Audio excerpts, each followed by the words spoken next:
일기예보를 보니까 울산 지역에 칼바람이 분다. 칼바람이 어떤 것인지를 모르면 오늘 예배 마치고 난 뒤에 성둑에 한번 올라가서 직접 한번 체험해 보시기를 바랍니다. 올해는 유난히 좀 추운 것 같아요. 추위가 많이 지속되는데 질문해 봅니다. 이렇게 계속 날씨가 추워짐에도 불구하고 봄은 올까요? 오지 않을까요? 설교 끝입니다.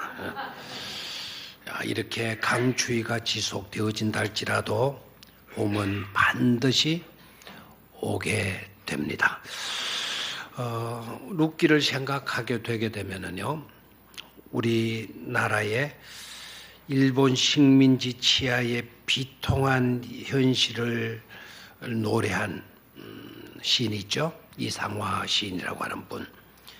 빼앗긴 들에도 봄은 오는가. 지금은 남의 땅, 그 땅에도 봄은 오는가라는 시가 연상이 되어져요. 룻기와 너무 내용이 같기 때문에 그렇습니다. 상황도 같고 내용도 같고. 이상화 시인도 확신하고 있었어요. 비록 국토는 빼앗겼다 할지라도 어김없이 봄은 찾아온다. 언젠가는 해방이 오게 될 것이다 라는 믿음을 갖고 있었죠. 룻기도 보게 되면 나오미가 모든 걸 잃어요. 남편도 잃고 두 아들들도 잃고, 그럼에도 불구하고 과연 행복이 나에게 찾아오게 될 건가? 진정한 기쁨과 행복이 나에게도 찾아오게 될 건가? 결론적으로 말씀을 드린다고 한다면 그녀에게도 행복과 기쁨이 찾아왔다라는 사실이에요. 빼앗긴 들에도 봄이 오듯이 그의 인생에도 봄이 와서 향기로운 들꽃을 피우고 있는 것을 보게 됩니다. 자, 본문은 이렇게 시작이 되죠. 사다들이 치리하던 때에 그 땅에 흉년이 드니라. 오늘 1장 1절의 말씀 보면 사사들이 치리하던 때에 그 땅에 뭐가 들었다? 흉년이 들었다. 별로 반갑지 않은 내용으로 시작이 돼요. 혹시 5절까지 읽으셨는데 5절까지 읽으시면서 확 내 마음에 다가온 구절이 하나 있었나요? 오늘 이 말씀 읽고 난 뒤에 아멘으로 하답하는 사람들이 별로 없더라고요.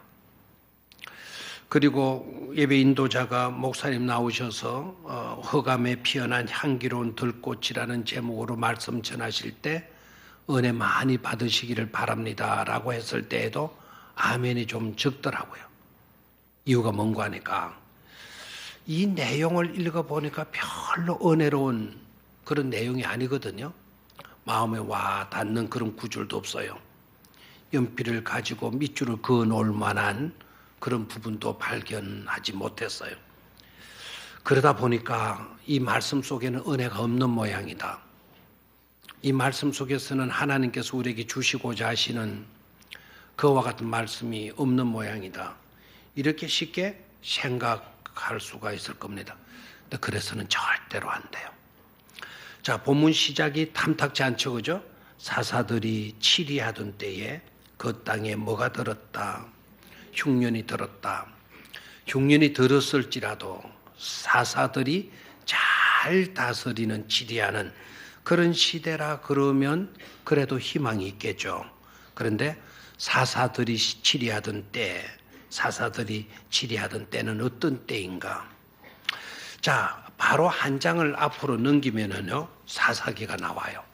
사사기 21장이 나오게 되고, 사사기 21장 25절의 말씀은 21장의 끝부분이기도 하지만 사사기 전체의 결론 부분이기도 해요. 사사 시대의 형편이 어떠했는지를 25절에 딱 정리해서 한 줄로 말씀을 기록하고 있습니다. 한번 같이 읽어볼까요? 시작. 그때에 이스라엘에 왕이 없으므로 사람이 각기 자기의 소견대로 옳은 대로 행하였더라. 그때에 이스라엘에 뭐가 없었다 그랬죠? 왕이 없었다. 자, 여러분, 이스라엘에 왕이 없었다라고 하는 이거는 절대적 리더십을 발휘하는 분이 없었다.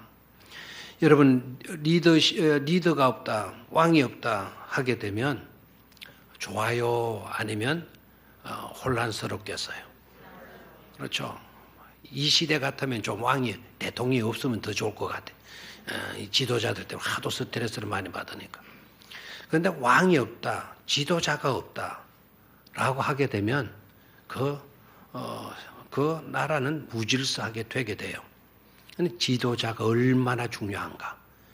안정된 나라가 되고 안정된 교회가 되려고 하면은요, 분명한 리더십이 발휘가 되어져야 돼요. 그런데 왕이 없다 하고 보면 사사들이 다스리던 그때는 정치적으로 굉장히 혼란한 때였다라는 것을 짐작할 수가 있겠죠. 또 보게 되면 사람이 각기 자기의 소견에 옳은 대로 행하였더라. 어떻습니까? 사람이 각기 자기 소견에 옳은 대로 행하였더라. 아주 좋은 말씀처럼 보이지만은 이 말의 뜻은 뭔가 하니까 자기 기분대로, 자기 멋대로, 자기 하고 싶은 대로 살았다라는 거예요.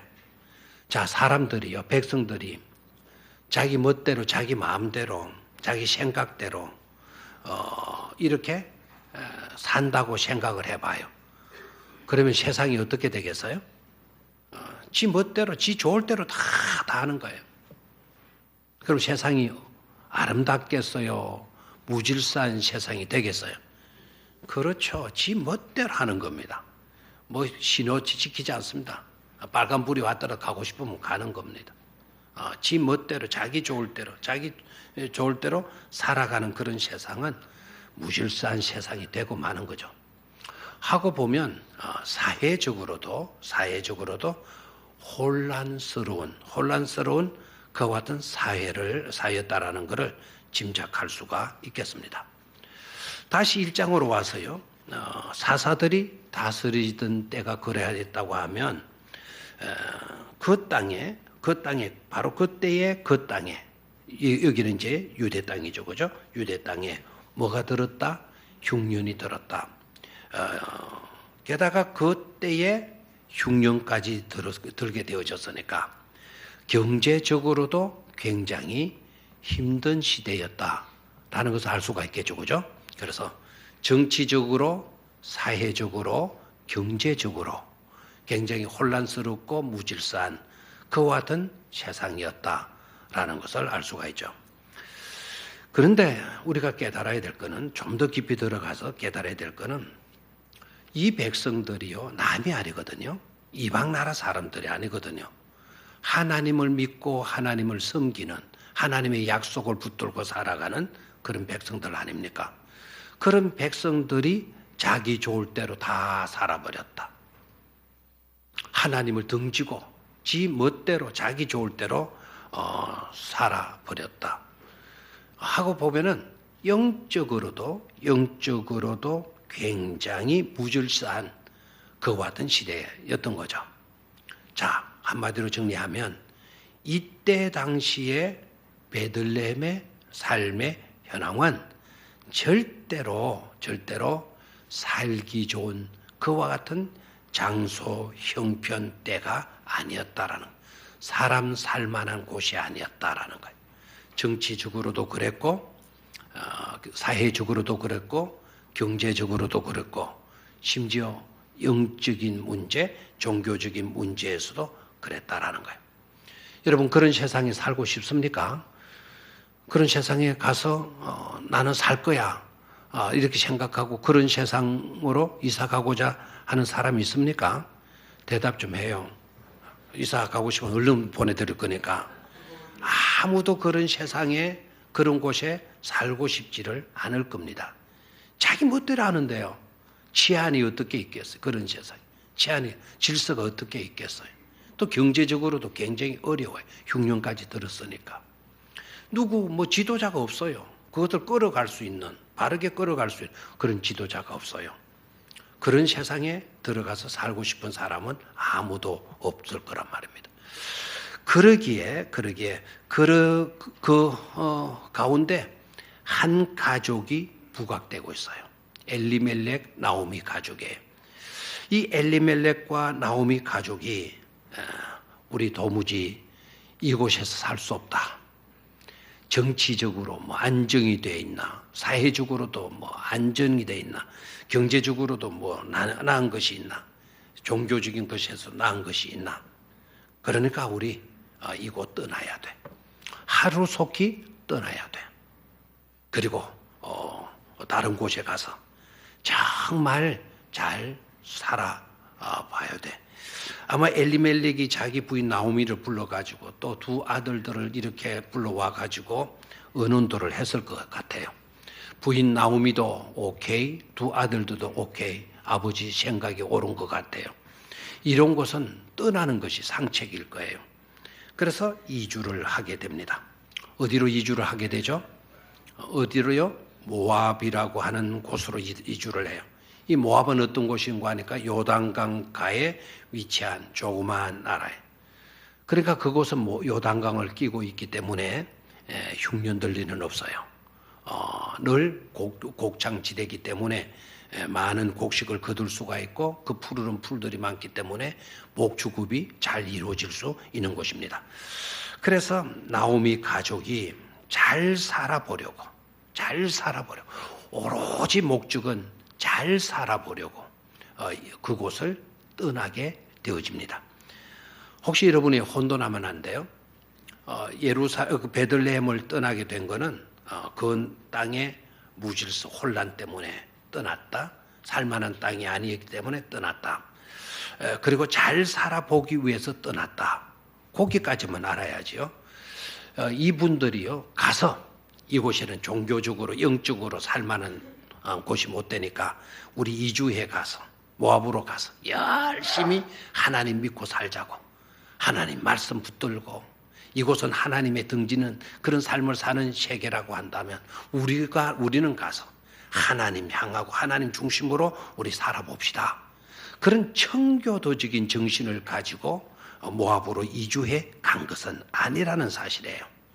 오로지 목적은 하나였어요. 뭐라고요? 잘 살아보기 위해서. 알겠나요? 다시 한번 목적은 한 가지였어요. 뭐 하려고요? 잘 살아보기 위해서.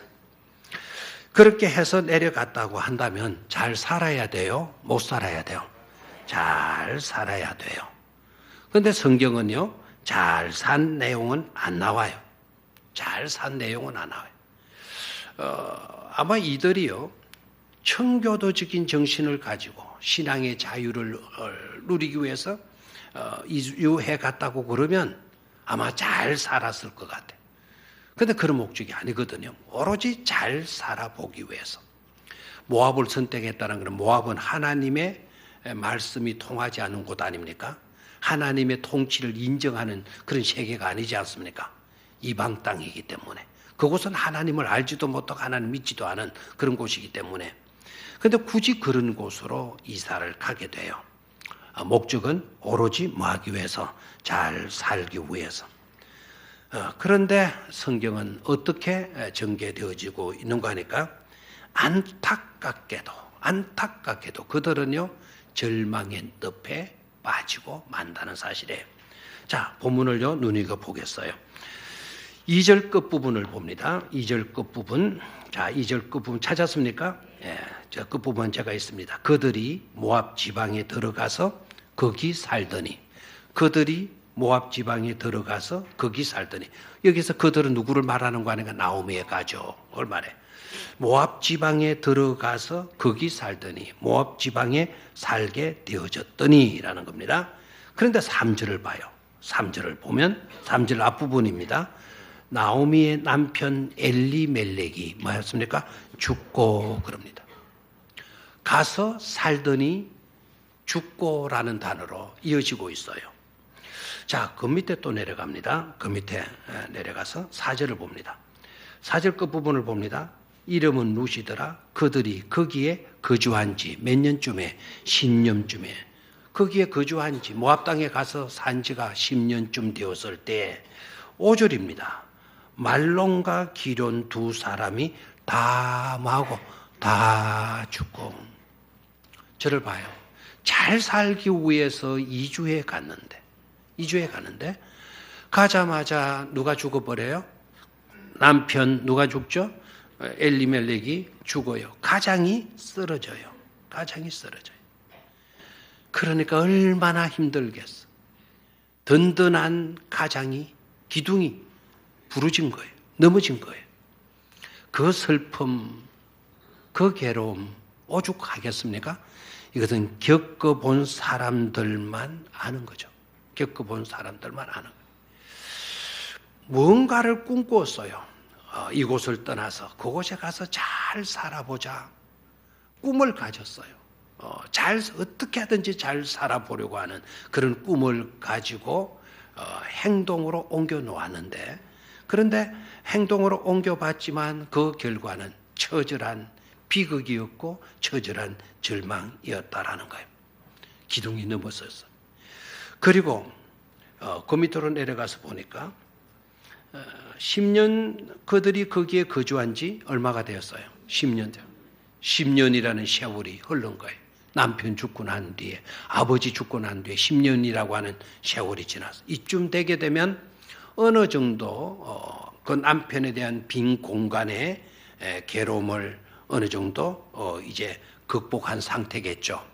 아버지가 죽고 난 뒤에 10년이 흘렀다. 그러면 아버지의 그늘 아래 있던 자식들이 아버지의 그늘 아래에서 보호받던 그들이 10년을 지나는 가운데 아버지에 대한 그 어려움도, 그 그리움도 어느 정도 잊혀졌겠죠. 다시 말하면 10년쯤 되었을 때 이 말은 10년쯤에 이 말은 살만한 때, 살만하게 되어졌을 때라는 그런 뜻을 갖고 있어요. 살만하게 되어졌을 때. 이제 좀 등을 펴고 허리를 펴보려고 다 허리를 펴보는데, 그런데 또 뭡니까? 두 아들이 덜컥 죽고 만 것이죠. 어렵사리 이제 먹고 살만하니까 두 아들이 다 또 죽고 마는 겁니다. 그렇게 되면 여러분 어떠하겠어요? 남아있는 건 뭐겠어요? 후회 아니겠어요? 후회. 여러분 입장 아니라고 생각하지 마시고. 그렇게 되면 아이고 우리가 왜 왔던가? 뭐 때문에 미쳤다고 우리가 이곳에 왔던가? 후회하겠어요? 안 하겠어요? 후회 안 해요? 잘 됐다고 생각해요? 후회하죠. 남편 잃었죠. 두 아들들도 다 잃었죠. 후회하는. 그 후회로 끝나는 것만 안 해. 지독한 원망으로 바뀌게 되는 것입니다.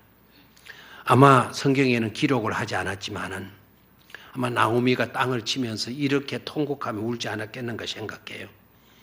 이래 뒤질라고 나더러 그렇게 가작했나? 에? 이래 뒤질라고 나한테 그렇게 가작했나?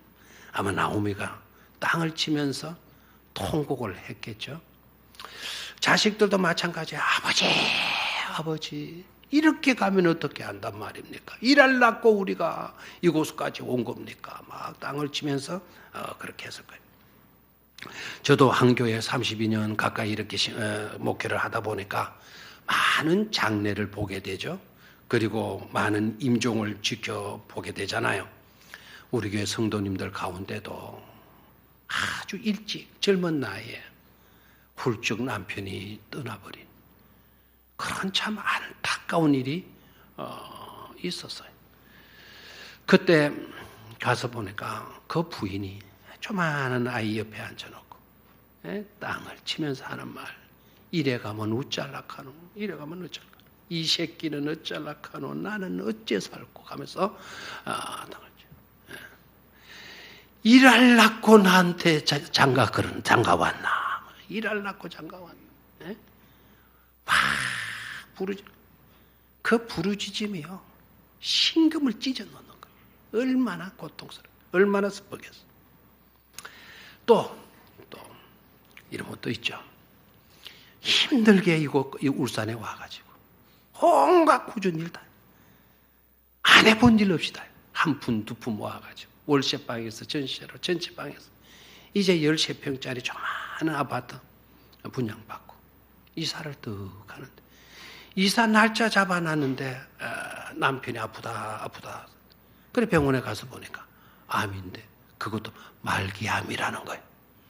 그럴 때 나오는 절규가 뭐겠어요? 이제 좀 살만 하니까, 이제 좀 등을 펴보려고 하니까 이렇게 죽어가야 되느냐고, 이렇게 가야 되는 거냐고 통곡을 해요. 여러분 어떻습니까? 이게 세상이라는 거예요. 이게 인생사라는 겁니다. 이게 우리들이 살고 있는 삶의 현실에 일어나는 문제라는 겁니다. 여기서 깨달아야 돼요. 우리의 생각대로 꿈꾸고 우리의 생각대로 계획하고 우리의 생각대로 행동하는 일들, 이거는 바람직하지 못하다라는 거예요. 엘리멜렉의 가족이 이런 세상은 안 돼, 이곳은 안 돼, 우리 이주해가 그곳에 가서 잘 살도록 해, 잘 살도록 하자는 그와 같은 꿈 괜찮잖아요. 꿀 수 있는 그런 꿈이잖아요. 그런데 우리의 생각에 의한 꿈이나 계획이나 행동은 절대로 바람직하지 못한 것이다라는 거예요. 그렇다면 그럴 때 어떻게 해야 되나? 그럴 때 어떻게 해야 되나? 두 번째인데요. 믿음으로 바라봐야 되고 믿음에 의한 바른 비전을 가져야 된다라는 겁니다. 한번 따라 하십시오. 믿음으로 바라보고 믿음에 의한 바른 비전을 가져야 된다. 아멘. 여러분, 꿈과 비전이 어떤 겁니까? 꿈과 비전은 어떤 겁니까? 비전도 번역하게 되면은요, 꿈으로 번역이 돼요. 그러면 똑같은 꿈인데 앞에 자기가 꾸는 꿈은 안 된다. 두 번째, 이런 비전을 가져야 된다라고 하는데 그 비전은 어떤 겁니까? 꿈은 자기가 꾸는 꿈이에요.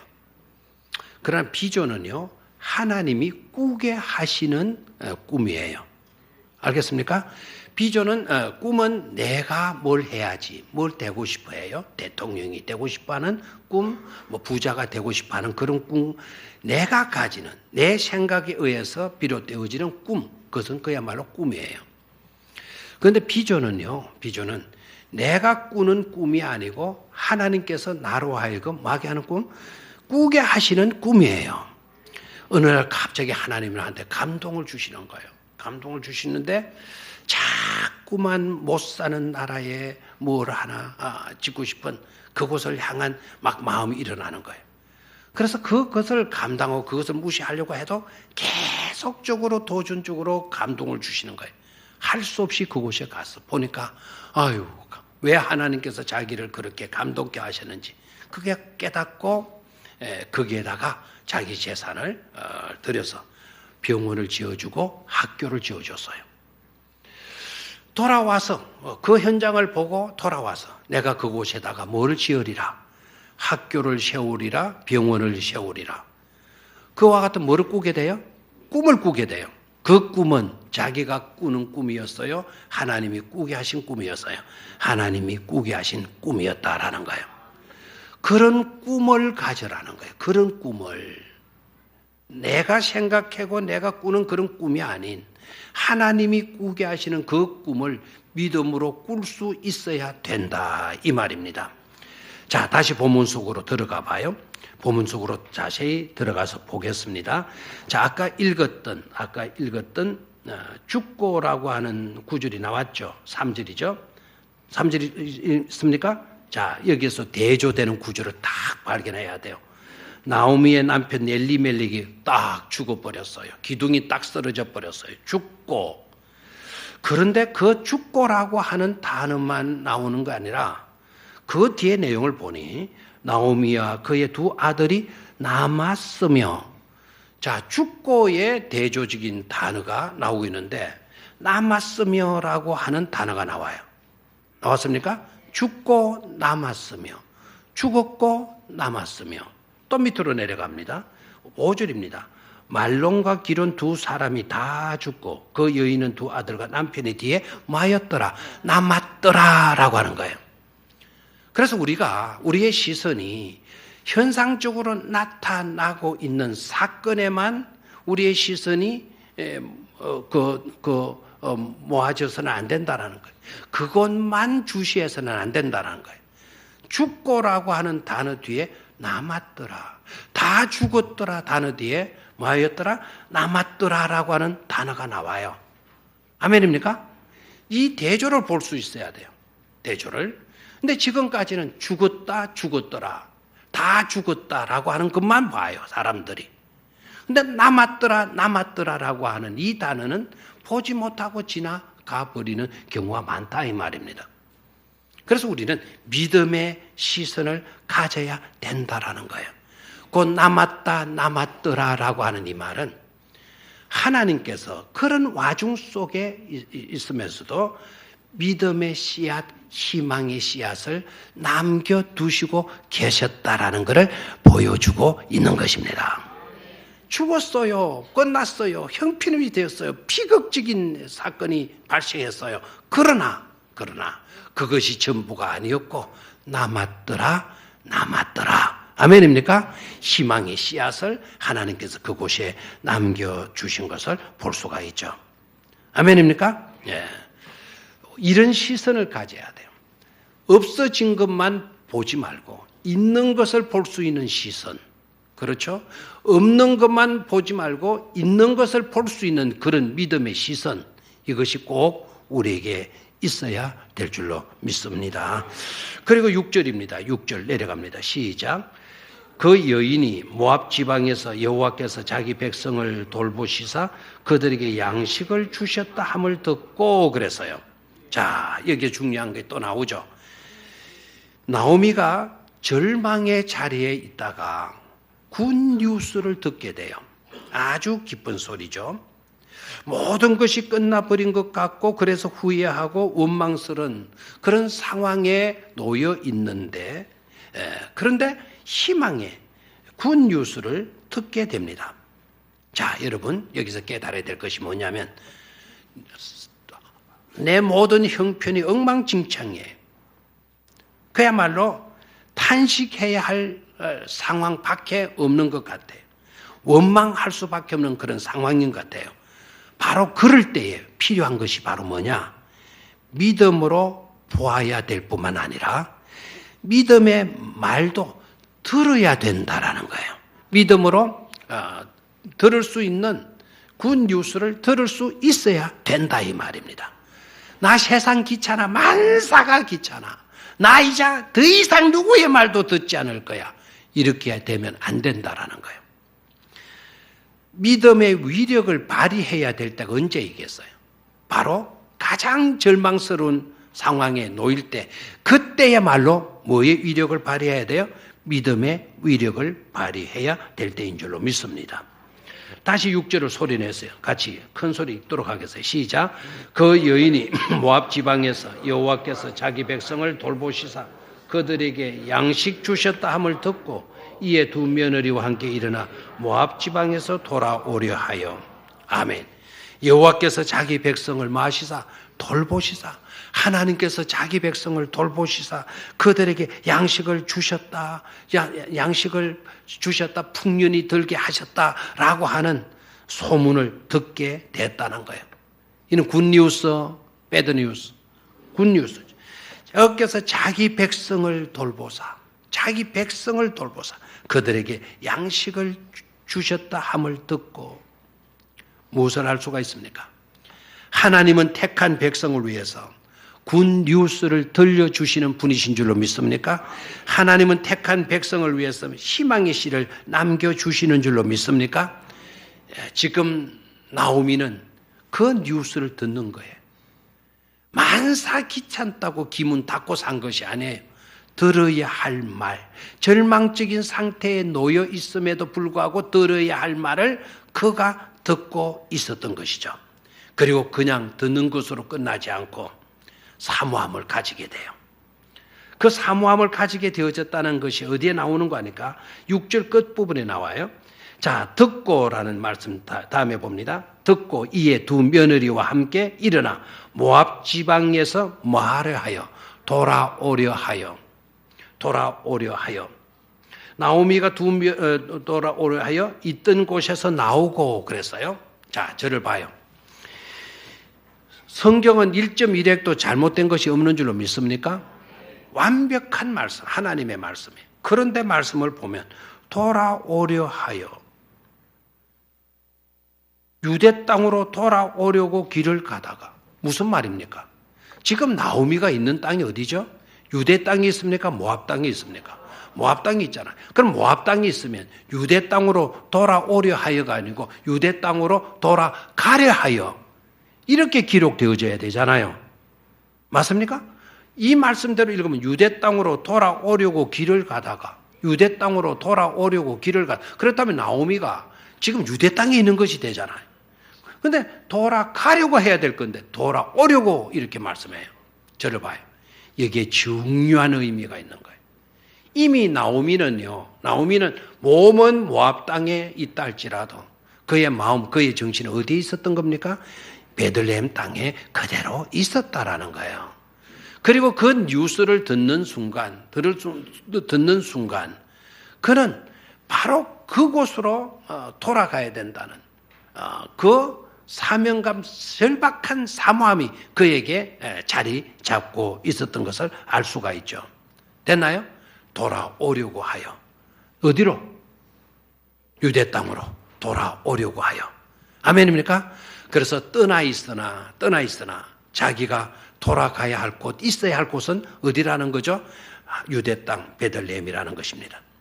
하나님의 말씀이 있는 곳, 하나님이 다스림이 있는 곳, 하나님의 은혜가 임하는 곳, 하나님께서 생각해 주시는 곳, 그런 곳으로 내가 말이라 돌아가리라 라는 거예요. 그런 사모함이 우리에게 있어야 될 줄로 믿습니다. 축복으로 나아가려고 하면 진정 모든 것을 회복하고 축복된 인생을 살아가려고 하면 나오미처럼 그 굿뉴스를 듣고는 그것에 대한 사모함, 하나님의 다스림이 있는 곳으로 내가 돌아가야 돼. 사모함이 있는 그런 것이 너무나도 중요하다는 것을 깨달아야 될 줄로 믿습니다.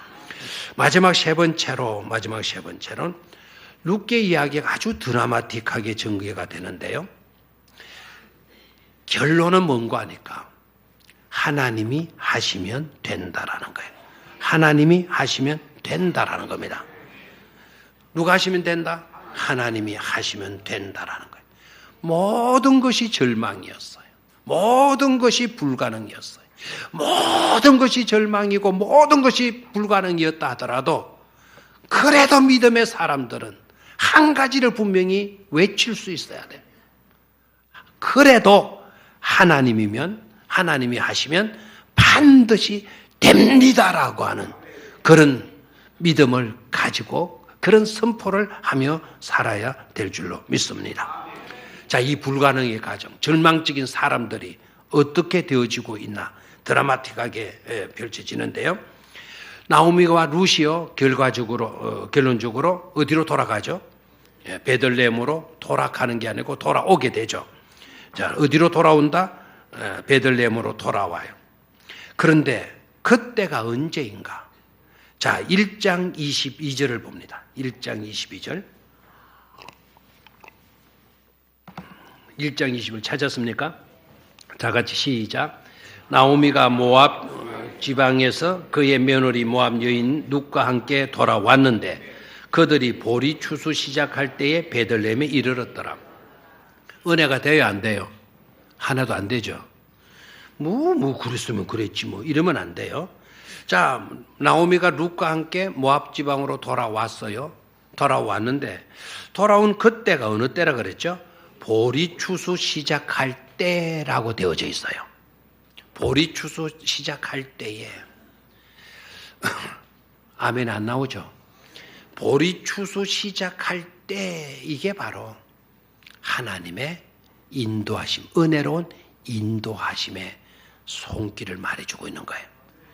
만약에 나오미와 룻이 예루살렘을 돌아가는데 추수할 시기가 아직도 멀었다. 보리도 피지도 않았다. 그러면 아무것도 없는 그들이 뭘 먹고 살아요? 또 갔는데 추수가 다 마치고 이미 추수 끝나 버렸어요. 그러면 어떻게 돼요? 누가 또 먹을 것을 주겠어요? 그러니까 보리 추수 시작할 때 그 타이밍에 맞춰서 누가 그들을 인도해 가신 거죠? 하나님이 딱 인도해 가신 거예요. 나오미와 룻이 날짜 잡고 간 게 아니에요. 언제 이때쯤 보리 거두겠지? 그거 계산하고 간 게 아니다 이거예요. 그들이 가서 딱 봤는데 딱 갔을 때 무슨 시기였다? 보리를 추수하는 시기였다. 두 번째로 봐야 될 거는요. 자, 이제 도착해서 먹을 것이 없으니까 추수 때가 되고 하니까 바로 그 이튿날 룻이 바구니를 쥐고 이삭을 주스러 가는 거예요. 그만큼 먹을 것이 없었던 거죠. 그리고 젊은 여성이 들판에 나가서 일하는 그런 풍습이 아닌데 이 룻이라고 하는 여자가 대단한 여자라는 거죠. 그리고 가서 이삭을 주어요. 그러면 자 바깥에 나왔어요. 동서남북 다 들판인데 그런데 밭에 나가서 누구 땅에 가서 이삭을 주어야 되겠어요? 근데 뭐 동사람 아무 밭이라도 가서 이삭을 줄 수 있게 하지 않겠어요? 그런데 이삭을 주스러 딱 들어가는데 그 밭이 또 누구의 밭이라? 앞으로 자기를 책임져 줄 자기와 결혼하게 될 자기 남편이 될 보아스 그 지역의 가장 믿음 좋은 사람의 땅에 딱 가요. 참 놀랍죠. 많은 땅이 있는데 그런 남의 땅으로 가는 것이 아니고 보아스의 땅으로. 오늘 저녁에 똑같은 제목으로 보아스 이야기할 거예요. 보아스 땅으로 딱 가요. 참 이상하잖아요. 보아스 땅에 딱 가는데 그날따라 주인은 별로 농사 추수할 때도 별로 안 나오는데 그날따라 또 주인이 누가 나와요? 보아스가 떡 나와요. 나오다 보니 저쯤에서 한 여성이 그 이삭을 줍고 있으니까 일꾼들이 물어요. 저기에 있는 여자는 누구냐고. 그랬더니 여자라고. 딱 그러니까 또 보아스가 마음에 막 내끼는 게 있으니까 마음에 감동이 되는지 그러냐? 그러면 너희들 알뜰하게 단을 묶지 말고 한 단 묶고 한 주먹씩 탁탁 그냥 논바닥에 그냥 뿌려놔라. 저 여자가 이사 많이 줍도록. 그 보아스가 원래 착한 사람이지만 그 이야기를 딱 듣는 순간 감동을 먹었던지 그렇게 지시를 해요. 그리고 나중에 또 들어보면은 이삭만 가지고 주선 것만 가지고 가게 한 것이 아니라 자기의 그 추수해서 쌓아놓은 거기에다가 맨말을 그냥 막 말대기로 떼어가지고는 그것 가지고 가라고 이렇게 그냥 막 넘치는 인심을 베푸는 것을 보게 돼요. 그러다가 결국 둘이가 딴딴따단 뭐까지 해요? 결혼까지 해요. 그러다가 응애 하고 또 누구를 태어나요? 복된 가정이 이루어서 복된 아들 낳는 것을 보게 돼요. 완전히 끝나버린 여성들인데 완전히 불가능한 여자들이었는 그런 형편에 있었는데 어떻게 그렇게 가서 올라가서 보니 보리 추수 때고 이삭 주스러 나가보니 그것이 보아스의 땅이고 보아스의 마음이 그날따라 너그러워지고 호한 인심을 베풀고 결국 그 사람과 결혼을 하게 되고 그리고 아이를 낳게 됩니다. 뭘 할 수가 있어요? 인간으로는 모든 것이 불가능이고 끝장난 그와 같은 것이었지만 배후에 하나님께서 이런 리모컨을 지시고 조종을 하셨다라는 거예요. 나오미의 발걸음과 룻의 발걸음을 딱 리모컨 돌아가지고 이제 출발을 해. 지금 가. 지금 가면 딱 적기야. 보리 추수할 때거든. 빨리 가. 리모컨을 조종한 거예요. 룻이 그 이삭을 주스러 나갈 때 강주리를 주스러 나갈 때 하나님께서 리모컨을 그쪽으로 가야다. 그래 가지 마라. 이쪽으로 오른쪽으로 앞으로 그 논두곡을 넘어가 리모컨으로 막 조종을 한 거죠. 그리고 그날따라 또 보아스의 마음을 막 리모컨으로 조종해서 뭐가 기분 좋게 만드는 거예요. 감동 있게 만드는 거예요. 여러분 기분 좋으면 후하다 흉악하다? 기분 좋으면 후한가에 강아지도요 그걸 정확하게 알아요. 주인이 돌아올 때 기분 좋냐 안 좋냐 발소리 듣고 감지를 해요. 대낮게나 그냥 기분 나쁘게 되는데 앙앙 치사고 이래서 하면 으드 터지기는 하죠. 근데 지혜로운 개는요, 주인이 기분 좋은 발걸음 딱 깔고 가까이 막 난리 나가는 거예요. 기분 좋을 때. 그러면 와서 만져주기도 하고 또 간식을 주기도 하고 하잖아요. 후한 거예요. 하나님이 보아스의 마음을 감동시킨 거죠. 아멘입니까? 배후에 누가 역사하시니까 하나님께서 리모컨을 지시고 조종하시니까 되어지더라라는 거예요. 그 부분을 가서 한 번만 보고 지나가죠. 4장으로 좀 갑니다. 4장 13절. 4장 13절 시작. 이에 보아스가 룻을 맞이하여 아내로 삼고 그에게 들어갔더니 여호와께서 그에게 임신하게 하심으로 그가 아들을 낳은지라. 자, 임신을 된 것도 누가 임신케 했어요? 하나님이 리모컨 가지고 임신케 하신 거예요. 14절. 여인들이 나오미에게 이르되 찬송할지로다. 여호와께서 오늘 네게 기업 물을 자를 얻게 하지 아니하셨도다. 이 아이의 이름이 이스라엘 중에 유명하게 되기를 원하노라.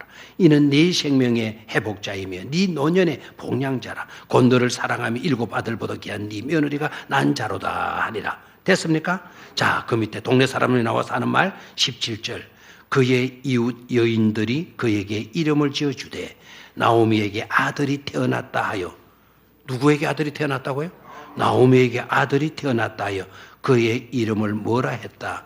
오벳 에돔이라 하였는데 그는 다윗의 아버지인 이새의 아버지였더라. 누가 낳은 것으로 되어 있어요? 나오미가 낳은 것으로 되어 있어요. 이것 또한 성경을 이렇게 기록하면 됩니까? 룻에게서 아들이 태어났다. 이렇게 나오미에게서 태어났다. 왜 이렇게 성경이 기록하는 거죠? 자, 이렇게 기록하게 된 동기가 있어요. 이유가 있어요. 그것은 하나님이 하시니까 되어지더라라는 거예요. 나오미는 아이를 얻을 수가 없는 여자예요. 늙었어요. 남편도 죽었어요. 더 이상 아이를 낳을 수 없는 그런 집안, 2 아들도 다 죽었어요. 그럼에도 불구하고 그 집에 누가 태어났다? 아들이 태어났다. 이것은 누가 하신 것이죠? 하나님께서 하신 것이란 말이에요. 하나님이 하시면 뭐 한다라는 것을, 된다라는 것을 우리에게 보여주고 있는 것이죠. 아멘입니까? 이런 은혜가 우리 모두에게 충만할 수 있게 되기를 축원합니다. 자, 최종 결론입니다. 나오미가 엘리멜렉과 2 아들 데리고 모압으로 이주 갔어요.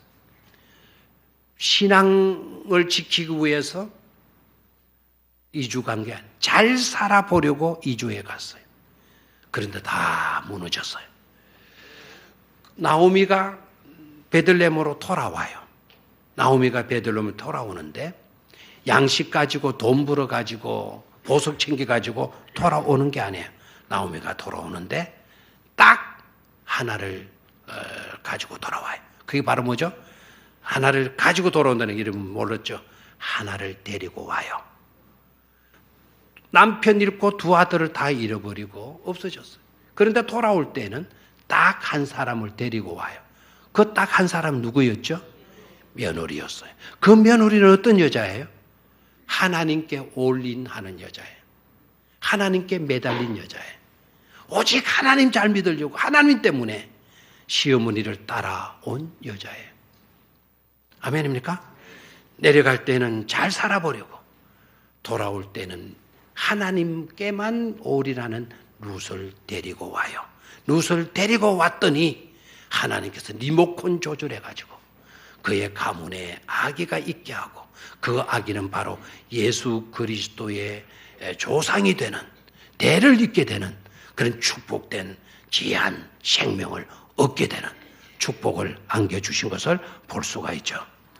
하나님을 등진 자에게는 징계하지만 하나님께 올인하는 자에게는 하나님은 절망을 희망으로, 죽음을 생명으로, 흉년을 풍년으로, 헤어짐을 만남으로 이렇게 역전시켜 주시는 그런 하나님이심을 발견할 수가 있는 것입니다. 그런 하나님을 기대하시기를 축원합니다. 그러니 하나님께만 올인할 수 있게 되기를 축원합니다. 믿음으로 목숨을 걸고 결단해서 우리도 나오미처럼 그런 축복의 사람으로 살아드리기를 다시 한번 축원합니다. 하나님 아버지,